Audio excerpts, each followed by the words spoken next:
How to remove Twitch on Facebook mobile. Hello guys, in today's video I'm gonna show you how to remove your Twitch on Facebook mobile. First thing, go to Facebook and then click these three lines here in the top corner and click on your profile and then click edit profile,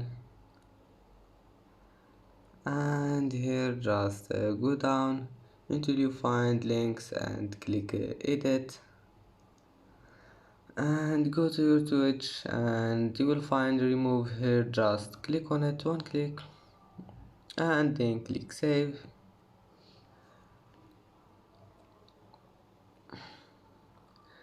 And that's it for today's video.